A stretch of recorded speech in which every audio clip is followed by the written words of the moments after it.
आप सभी श्याम भक्तों को जय श्री श्याम। श्याम भक्तों, कैसे हैं आप सभी? उम्मीद करते हैं अच्छे ही होंगे। श्याम भक्तों, जैसे कि आप सभी को पता है कि बाबा श्याम को रिझाने के लिए लोग निशान यात्रा दूर दूर से करते हैं। अभी आपने सुना होगा कश्मीर से खाटू धाम तक की यात्रा की गई, जिसे यात्रा को करने में 51 दिन का समय लगा। सोचिए, 51 दिन तक यात्रा करना, बाबा श्याम का रथ लेकर, यानी कि गाड़ी को बाबा श्याम का रथ बनाया गया और उसे पूरी तरह से सजाया गया। बाबा श्याम को उसमें बिठाया गया उस रथ में, और उस रथ को इस तरह से सजाया गया कि मानो वो एक मंदिर बन गया हो बाबा श्याम का। और उस रथ को कश्मीर से पैदल चलते हुए हुए लोग बाबा श्याम के दरबार में 51 दिन के अंदर पहुंचे, यानी कि 51 दिन की यात्रा उन्होंने की, कश्मीर से खाटू धाम तक की यात्रा। तो आप सोचिए, बाबा श्याम को प्रसन्न करने के लिए, बाबा श्याम का प्रचार करने के लिए, बाबा श्याम की कृपा पाने के लिए लोग क्या क्या नहीं कर देते। 51 दिन की यात्रा की उन्होंने। अब सोचिए, वो हर रोज यात्रा करते थे, 20 से 25 किलोमीटर की यात्रा करते थे, और उसके बाद वो लोग रात को एक जगह उनका स्थान बना होता था, उस जगह रुकते थे। उसके बाद रात के समय भजन कीर्तन वगैरह भी होता था। जो बाबा श्याम के भक्त थे वो भजन कीर्तन वगैरह करते थे, बाबा श्याम को रिझाते थे, और उसके बाद फिर सुबह नहा धो के बाबा श्याम की पूजा पाठ करने के बाद, आरती करने के बाद वापस से वो यात्रा निकलती थी। तो इस प्रकार से उन्होंने बाबा श्याम के लिए इतना समय दिया, 51 दिन का समय दिया। अब सोचिए, तो क्या आप बाबा श्याम की बात सुनने के लिए 20 मिनट का समय नहीं दे सकते इस वीडियो को देखने के लिए? बहुत सारे लोग बोलते हैं कि काफ़ी लंबी वीडियो बना दी है। बहुत सारे लोगों में पेशेंस नहीं होता। पेशेंस मतलब ये चाहते हैं कि जल्दी से जल्दी काम की बात सुन ले, और काम की बात सुनने के बाद छोड़ दें वीडियो को। तो देखिए, अगर ऐसे ही अगर वो लोग भी सोचते कि 51 दिन की हमने यात्रा की है, 51 दिन में हम क्या होता, गाड़ी में बैठ कर आ जाते, या पैदल नहीं चलना पड़ता, या बाबा क्या ज़रूरत थी यात्रा करने की।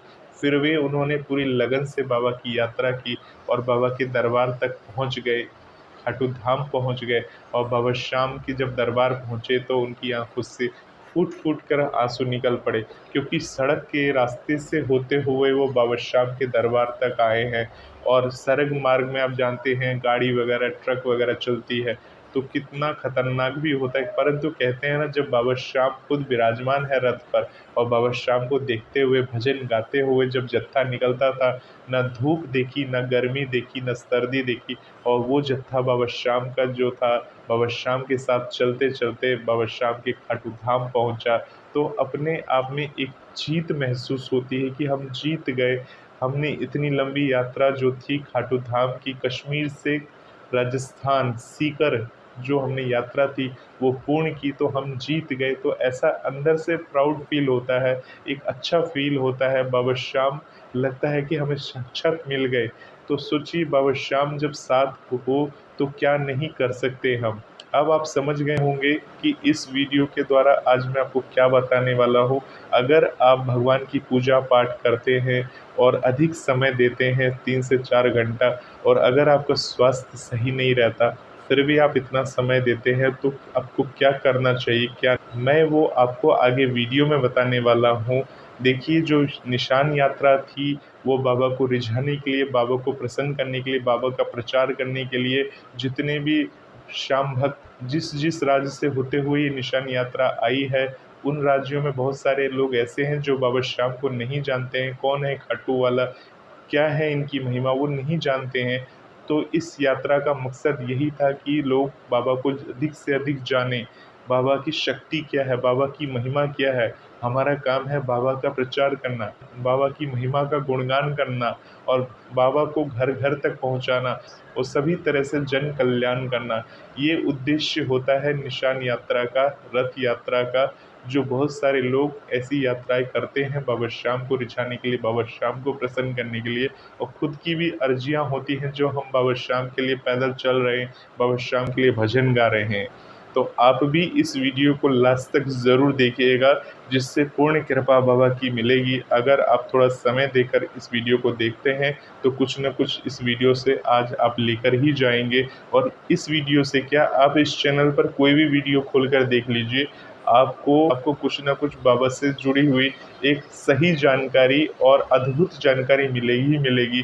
क्योंकि बाबा श्याम को प्रसन्न कैसे करना है, बाबा श्याम को रिझाना कैसे, और बाबा श्याम किस चीज़ से रिझ सकते हैं, उसके सारे तरीके मैं इस चैनल पर बताता रहता हूँ समय समय पर। तो आप सभी लास्ट तक पूरा वीडियो को देखिए। चलिए आगे इस वीडियो को पूरा जानते हैं कि इस वीडियो में आज आपके दुखों का निवारण कैसे होगा, आपको क्या करना चाहिए जिससे आपके सारे दुख कष्ट मिट जाए और बाबा श्याम की महिमा आपके ऊपर बन जाए। श्याम भक्तों, हम सभी बाबा की पूजा पाठ करते हैं और बाबा श्याम को ध्यान करते हैं और बाबा श्याम का ध्यान लगाकर बाबा श्याम से अर्जी करते हैं, बाबा श्याम से प्रार्थना करते हैं।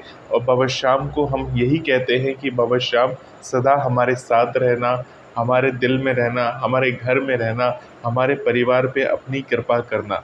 तो ये इसलिए कहते हैं क्योंकि बाबा श्याम ही हमारे दाता हैं, बाबा श्याम ही हमारे सब कुछ है। जब हम अपनी दुखों से परेशान हो जाते हैं, हम किसी संकटों से घिर जाते हैं, तो हमारी कोई मदद नहीं करता इस दुनिया में भगवान के अलावा। तब हमें कहीं से पता चलता है कि बाबा श्याम हारे के सहारे हैं, और फिर हम बाबा श्याम की शरण में जाते हैं और बाबा श्याम से अर्जी और प्रार्थना करते हैं। तो श्याम भक्तों, आज इस वीडियो में मैं आपको बताने वाला हूँ कि अगर आप बाबा श्याम की पूजा आराधना करते हैं और फिर भी बहुत अत्यधिक दुखी हैं, परेशान हैं, तो क्या आपको ऐसा करना चाहिए जिससे आपके दुख थोड़े कम हो, दुख दूर हो जाए। देखिए श्याम भक्तों, जब हम बाबा की पूजा आराधना करते हैं तो ये हमारे भाव हैं। जब हम दुख में होते हैं तो हम भगवान को किसी भी प्रकार से प्रसन्न कर लेना चाहते हैं। भगवान को प्रसन्न करने के लिए हम हर वो कुछ करना चाहते हैं जिससे भगवान प्रसन्न हो जाए और भगवान हम पर अपनी आशीर्वाद दे दे। जिसके लिए हम इस प्रकार की वीडियोस देखते हैं जिसमें हमें ये पता चलता है कि बाबा श्याम की सेवा किस प्रकार से करनी चाहिए, बाबा श्याम की आराधना किस प्रकार से करनी चाहिए और बाबा श्याम को किस प्रकार से प्रसन्न करना चाहिए। भजन मंत्र शक्ति चैनल पर इसी प्रकार की आपको वीडियोस मिलती है जिसमें बाबा श्याम से जुड़ी हुई तमाम बातें आपको देखने को मिलती है। हम कोशिश करते हैं हर दिन आपको एक वीडियो मिले, परंतु अगर बाबा श्याम की मर्जी रहती है तो उस दिन आपको वीडियो मिल ही जाता है। तो आप सभी श्याम भक्त बाबा श्याम की आराधना करते हैं, पूजा अर्चन करते हैं, फिर भी दुखी रहते हैं, इसी विषय पर आज मैं बात करने वाला हूँ। तो देखिए श्याम भक्तों, हमें भगवान की पूजा आराधना करनी चाहिए, परंतु जब पूजा आराधना करते हैं तो हमें सब कुछ देख के पूजा आराधना करना चाहिए। ऐसा नहीं है कि हम 4 घंटे तक पूजा आराधना ही करते जा रहे हैं, 5 घंटे तक पूजा ही आराधना करते जा रहे हैं। अगर हम अपना कर्म करते हुए भगवान की पूजा आराधना करते हैं तो भगवान की विशेष कृपा होती है। मैं आप सभी श्याम भक्तों से यही कहना चाहूँगा कि अगर आपकी आर्थिक स्थिति कमज़ोर है या अगर आपको शारीरिक कोई दिक्कत है या प्रॉब्लम है, तो भगवान की पूजा उतना ही करिए जितना आप कर पाएँ। ऐसा नहीं है कि आप अनलिमिटेड पूजा करते जा रहे हैं, 2-2 घंटे 3-3 घंटे घर में बैठ के बाबा की भजन गा रहे हैं, शरीर आपका स्वस्थ नहीं है, शरीर आपका अस्वस्थ है और फिर भी आप बाबा के भजन गाए जा रहे हैं, 2-2 3-3 घंटे से बैठकर आप भजन गा रहे हैं। तो देखिए श्याम भक्तों, भगवान की भक्ति और पूजा उसी प्रकार से करनी चाहिए जिस प्रकार से हम किसी प्रकार से दुखी ना हो। हम कभी-कभी क्या होता है, हर रोज़ पूजा करते हैं भगवान की, जैसे सुबह-सुबह हमें पूजा करनी होती है तो हम देखते हैं भगवान को स्नान इत्यादि हम करा के, और जब भगवान को हम पुष्प माला वगैरह चढ़ाते हैं तो उसमें थोड़ा समय लगता है। अगर आपके पास थोड़े ज़्यादा भगवान हैं, भगवान मतलब क्या है, भगवान की जैसे मूर्ति वगैरह होती है, जिस प्रकार से लड्डू गोपाल जी की मूर्ति होती है, गणेश जी हैं, दुर्गा माता हैं, काली माता हैं, और भी बहुत सारे भगवान की मूर्तियाँ होती हैं बहुत सारे लोगों के घर में, जिसे नहलाते हैं, जिस भगवान को नहलाते हैं हर रोज़। कई लोग तो ऐसे हैं जो भगवान की मूर्तियों को हर रोज़ नहलाते हैं। तो भगवान की मूर्तियों को नहलाने के बाद फिर उन्हें वस्त्र धारण कराते हैं, फिर उनका श्रृंगार करते हैं, उसके बाद उनको तिलक करते हैं, तिलक करने के बाद उन्हें पुष्प वगैरह अर्पण करते हैं, फिर भोग लगाते हैं, भोग लगाने के बाद उनका दीपक वगैरह जो है वो प्रज्वलित करते हैं। तो इतना सारा काम रहता है। उसके बाद फिर चालीसा पढ़ना होता है, मंत्रों का जाप करना होता है, उसके बाद भगवान की आरती करनी होती है, और बहुत सारे श्याम भक्त तो ये सब करने के बाद बाबा का भजन गाते हैं, भजन उन्हें सुनाते हैं, क्योंकि हम सभी को पता है कि बाबा भजनों से रीझते हैं।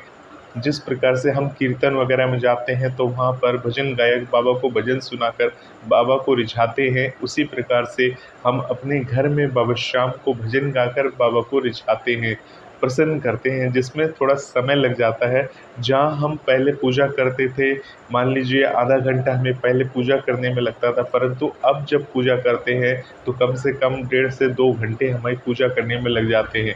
बहुत सारे श्याम भक्त अभी भी ऐसे हैं जो पूजा करते करते 2 से 3 से 4 घंटे तक लग जाते हैं उन्हें पूजा करते करते, और ये एक दिन की बात नहीं, हर रोज़ करते हैं। और उसके बाद एक श्याम प्रेमी लिखते हैं कि हम बाबा के हर रोज़ इतनी पूजा करते हैं, आराधना करते हैं, उसके बावजूद हम दुखी हैं, क्यों दुखी रहते हैं। तो देखिए, मैं आपको एक चीज़ बता दूं, भगवान की जब आप पूजा करते हैं, आराधना करते हैं, किसी भी प्रकार से अपने स्वार्थ को सिद्ध करने के उद्देश्य भगवान की पूजा आराधना से आप भगवान के भजन गा रहे हैं या कीर्तन कर रहे हैं, अगर आप ये सोच रहे हैं कि हम इतना भजन गा रहे हैं, भगवान की 3-3 घंटे बैठ के पूजा कर रहे हैं, तो भगवान हम पर कृपा नहीं कर रहे, उल्टा हमें दुखों ने घेर लिया है, तो कृपया करके अपने दिमाग से ऐसी फिजूल की बातें निकाल दें। क्योंकि आप बाबा की भजन कर रहे हैं, कीर्तन कर रहे हैं, बिना स्वार्थ के आपको करना है। आपको ये नहीं देखना है कि आपको दुख लग रहा है या सुख लग रहा है। आप अपने दिल से, मन से सुकून के लिए, अपने मन को शांति देने के लिए उनके भजन गा रहे हो, उन्हें सुना रहे हो, उन्हें रिझा रहे हो बाबा को, ना कि आपके दुख हरने के लिए आप ये रिझा रहे हो। देखिए, अगर आप भगवान को प्रसन्न करते हैं, बाबा को भजन गा के सुनाते हैं, तो जब तक आप खुद ही खुश नहीं हैं, तो भगवान को आप कैसे खुश करेंगे। भजन तो वो दिल से निकलता, भाव से निकलता है, जब हम बाबा के समक्ष गाते हैं। अगर हम बाबा को रोते रोते कोई भजन सुनाते हैं, तो क्या बाबा को वो चीज़ अच्छी लगेगी, ये बताइए। अगर आप बाबा को कोई रोते रोते, हाँ, हमारे अंदर से जो खुशी के आंसू हैं, या हमें लगता है कि हम बाबा को ऐसे भजन सुना रहे हैं, और अपने मन के भाव से जब भजन निकलती है और जब हम बाबा को वो भजन सुनाते हैं, तो बाबा हम पर अपनी कृपा करते हैं। बाबा देखते हैं कि ये मेरा भक्त मेरे को कुछ कहना चाह रहा है। देखिए, भजन गाना जो होता है, भजन गाने का मतलब ये होता है कि हम जिस प्रकार से मैं अभी बात कर रहा हूँ, इसी बात को आपको गाकर समझाऊँ या गुनगुना कर समझाऊँ, गाते हुए आपको बताऊँ, तो शायद आप समझेंगे या आप बोलेंगे कि ये किस तरह से बातें कर रहा है। परंतु जब हम भजन गाकर बाबा को समझाते हैं, सुनाते हैं, और धुन के साथ सुनाते हैं, अगर धुन नहीं भी है, अगर हम सिंपल सा, हमारी जैसी भी आवाज़ है, हमारी बहुत बेकार आवाज़ है, जैसी भी आवाज़ है, हम बाबा को भजन सुना रहे हैं और मन की भाव से सुना रहे हैं। हम ये नहीं देख रहे कि हमें पैसे चाहिए, रुपए पैसे चाहिए तो बाबा को भजन सुना दे। ये अपने अंदर से जब तक जागृत ना हो कि हम अभी पूरी तरह से स्वस्थ हैं और हमें भगवान को भजन सुनानी है, किसी मजबूरी से मत सुनाइए कि हमको हर रोज़ ये काम करना है, ये हमारा काम है और हमें काम दिया गया है पूजा करना, तो पूजा करने का हमारा काम है। अगर आप काम की तरह से भगवान की पूजा आराधना करते हैं या भगवान को भजन वगैरह सुनाते हैं, तो वो जो होता है, एक फॉर्मेलिटी हो जाती है कि हमें ये काम करना ही करना है, किसी काम की तरह नहीं करना है। वो बाबा हमारे परिवार के सदस्य हैं, वो हमारे पिता हैं, वो हमारे, उन्हीं की सब कुछ दिया हुआ हमारे पास है। तो उनकी जब हम आराधना करते हैं, तो निस्वार्थ मन से, निस्वार्थ भाव के साथ अपने दिल से वो आवाज़ निकालिए। और जिस दिन अगर आपका ये दिल ना बोल रहा हो, या अगर आपका शरीर गवाह नहीं दे रहा है कि नहीं, अब आज हम अस्वस्थ हैं, हम नहीं गा पाएंगे, तो मत गाइए भजन। हर रोज़ ये नहीं है कि आपने लिख दिया और मजबूरी में आप 2-2 4-4 घंटे बैठकर पूजा करेंगे, शरीर स्वस्थ नहीं है, बीमार हैं, किसी भी प्रकार की तबीयत ख़राब हो रही है, और फिर भी बाबा को भजन सुना रहे हैं, क्योंकि आपने ये मन में सोच रखा है कि आज अगर हम बाबा को भजन नहीं सुनाएंगे तो बाबा नाराज़ हो जाएंगे, या बाबा की कृपा नहीं होगी, या जो हमने मन्नत मांगी वो अधूरी रह जाएगी। तो इस प्रकार के मन से भ्रम निकाल दीजिए। बाबा कभी भी अपने भक्तों को दुख नहीं देते, तकलीफ़ नहीं देते। देखिए, जो दुःख या तकलीफ़ हो रहा है आपको, वो आपको खुद की वजह से हो रहा है। आप खुद इतनी देर बैठकर 2-4 घंटे बैठे हुए हैं, इतनी देर आप क्यों बैठ रहे हैं? आप उतनी देर ही पूजा करिए जितनी देर आप कर सकते हैं। अगर आप 10 मिनट में पूजा कर सकते हैं तो 10 मिनट के लिए कर लीजिए। अगर आपको ये नहीं है कि बाबा को 4-5 भजन सुनाने हैं, बाबा को ज़्यादा से ज़्यादा अगर 1 भजन या 2 भजन भी अगर आप अच्छे से ऐसे ही अपने भाव से अगर अगर आपके भाव से निकल रहा है, आपका मन कर रहा है कि नहीं आज बाबा को एक भजन सुनाना है, गुनगुनाना है बाबा के लिए, तभी भजन को गाइए। अगर आपका शरीर साथ नहीं दे रहा और आपका मन में ऐसा है ज़बरदस्ती नहीं फॉर्मेलिटी करनी है, नहीं बाबा नाराज़ हो जाएंगे आज अगर हम बाबा को भजन नहीं सुनाएं, तो इस तरह के अंधविश्वास को मत पालिए। भजन मंत्र शक्ति चैनल के द्वारा हम आपसे विनती करते हैं, अपनी स्वास्थ्य का ध्यान रखिए, अपनी सेहत का ध्यान रखिए, बाबा को रिझाइए, मन से रिझाइए। बाबा हमसे वैसे ही प्रसन्न रहते हैं। आप बाबा की पूजा घर में करते हैं, बाबा को अपने घर में रखा है, बाबा की प्रतिमा को रखा है, बाबा की छवि को आपने अपने घर में लगा रखा है, तो बाबा की महिमा तो ऐसे ही बनी हुई है आपके ऊपर। और देखिए, जब हम पूजा पाठ करते हैं तो हम सिर्फ एक घी का दिया जला देते हैं। जैसे मैंने आपको बताया था पिछली वीडियो में कि एक रुई की बाती में बाबा को घी का दिया जला दीजिए। और घी अगर आपके पास नहीं है, घी काफ़ी महंगा है, और अगर आपका आर्थिक स्थिति सही नहीं है, अगर लग रहा है घी जलाने की स्थिति नहीं है, क्योंकि काफ़ी सारे श्याम भक्त ये प्रश्न पूछते हैं कि घी अगर हम ना जला पाए, घी की जोत ना दे पाए बाबा को, तो क्या बाबा नाराज़ हो जाएंगे? आप सभी श्याम भक्तों को बता दें कि बाबा की सिर्फ दिल से हाथ जोड़कर अगर आप घर में पूजा कर लेंगे, या सिर्फ उनके समक्ष हाथ जोड़कर बोल देंगे, बाबा मैं इस लायक नहीं हूँ कि आपको घी का दिया जला सकूँ, कृपया करके मैं ये तेल का दिया आपके समक्ष जला रहा हूँ, मेरी इस दिए को स्वीकार कर लेना, मेरी बात को रख लेना बाबा, और मुझे इस लायक बनाना कि मैं भी आपको घी का दिया जलाने लायक बन जाऊँ। आप बस इस लायक बनाओ बाबा कि मुझे इस लायक बनाओ कि मुझे किसी के आगे हाथ ना फैलाना पड़े बाबा। आप मेरी कंडीशन देख रहे हो। तो इस तरह से बाबा के समक्ष प्रार्थना करनी है, परंतु इस प्रार्थना करने के बाद आपको वो सारे काम करने हैं, आपको अपने लिए मेहनत करनी है, आपको अपनी आर्थिक स्थिति सुधारने के लिए कुछ ऐसा काम करना है जिससे आपको धन की अधिक से अधिक प्राप्ति हो। और काम जो होगा वो सही तरीके से होना चाहिए। ऐसा नहीं कि आप कुछ भी करके धन की प्राप्ति कर रहे हो, किसी को बेवकूफ़ बना के आप धन ले रहे हो, इस तरह की बात नहीं होनी चाहिए। आप बाबा से जुड़े हैं तो बाबा से जुड़ने के बाद आपके अंदर सच्चाई होनी चाहिए, पूरी भाव होनी चाहिए, तभी बाबा आपके ऊपर कृपा करेंगे। अब आपको मैं बता दूं कि बाबा को जो आप भोग लगाते हैं, तो भोग लगाने के लिए आपके घर में कुछ भी नहीं है तो क्या करेंगे, आप थोड़ा सा चीनी है, चीनी तो हर किसी के घर में होती है, आप चाय वगैरह बनाते हैं, अगर आपके घर में काजू किशमिश बादाम ये चीज़ें नहीं है, क्योंकि बाबा को पंचमेवा का भोग लगता है और आप इस लायक हैं नहीं कि आप पंचमेवा का भोग लगा सके बाबा को, तो आप सिर्फ चीनी की कुछ चीनी के दाने अगर बाबा को भोग लगा देते हैं, या मिश्री के दाने भोग लगा देते हैं, तो बाबा उसी में रीझ जाते हैं, बाबा उसी में प्रसन्न हो जाते हैं।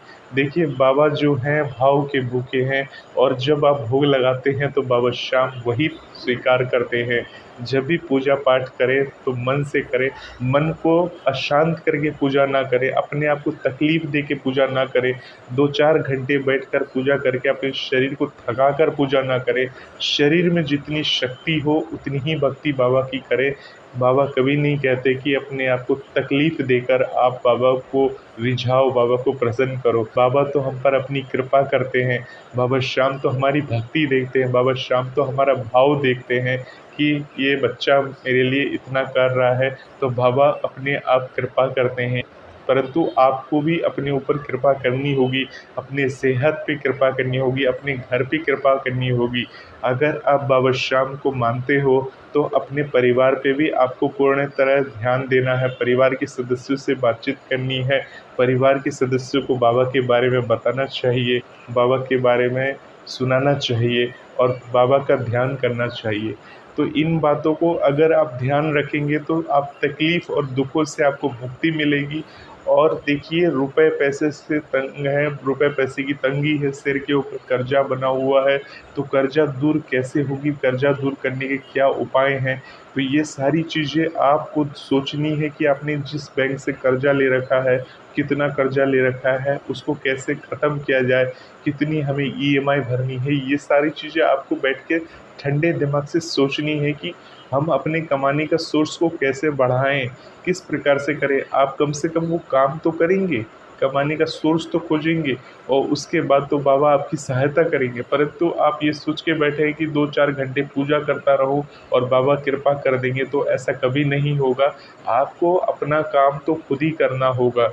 देखिए भगवान से जुड़े हैं, बाबा आपकी तभी सुनेंगे जब आप अपनी आपकी मदद करेंगे। आपने महाभारत की कहानी तो सुनी होगी, जिसमें श्री कृष्ण भगवान सारथी बने थे और सारथी बन के उनके रथ को उन्होंने चलाया था, परंतु ना उनके पास कोई हथियार था, ना कुछ था, और अर्जुन ने ही पूरा युद्ध लड़ा था। सिर्फ वो उनको गाइड कर रहे थे कि तुम्हें ऐसे ऐसे करना है, कोई मोह ममता नहीं पालनी है, और इस तरह से तुम्हें हथियार उठाकर युद्ध को जीतना है। उन्होंने उन्हें गाइड किया था। अगर अर्जुन बाण नहीं चलाते तो क्या श्री कृष्ण वो अकेले युद्ध समाप्त नहीं कर सकते थे? कर सकते थे, परंतु वो युद्ध जो था वो पांडवों और कौरवों के बीच में धर्म युद्ध था, और भगवान श्री कृष्ण अर्जुन के रथ के सारथी बनकर अर्जुन को सिर्फ मार्गदर्शन दे रहे थे, उन्हें गाइड कर रहे थे कि अब क्या करना है, अब क्या करना है।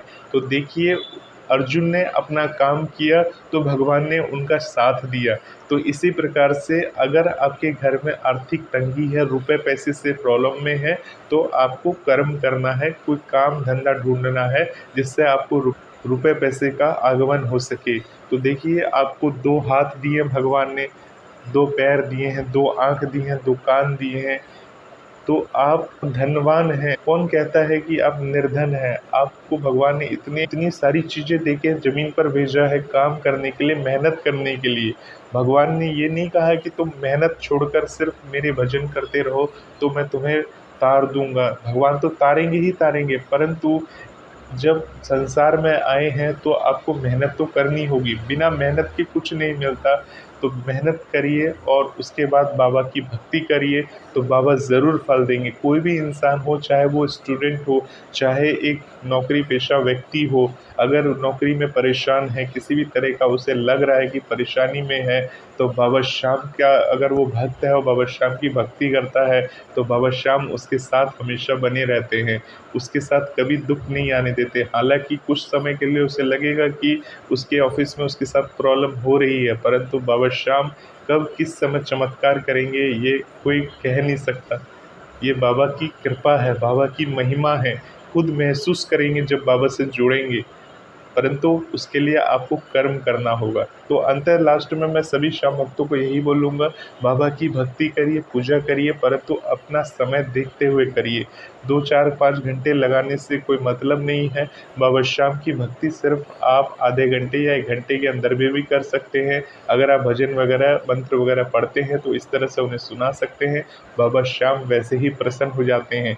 जब आपकी तबीयत वगैरह सही ना हो तो इस तरह से मत सोचिए कि आज हमने भजन नहीं सुनाया तो हमारा रूटीन टूट गया, बाबा श्याम नाराज़ हो जाएंगे। अरे जब तबीयत सही हो जाएगी तो आप 2 भजन एक्स्ट्रा सुना दीजिएगा बाबा को, बाबा वैसे ही प्रसन्न हो जाएंगे। तो होपफुली आपको बातें समझ में आई होगी। बाबा श्याम से जुड़े रहने के लिए और बाबा श्याम की बातें सुनने के लिए इस चैनल के साथ बने रहें। आप सभी श्याम भक्तों को जय श्री श्याम।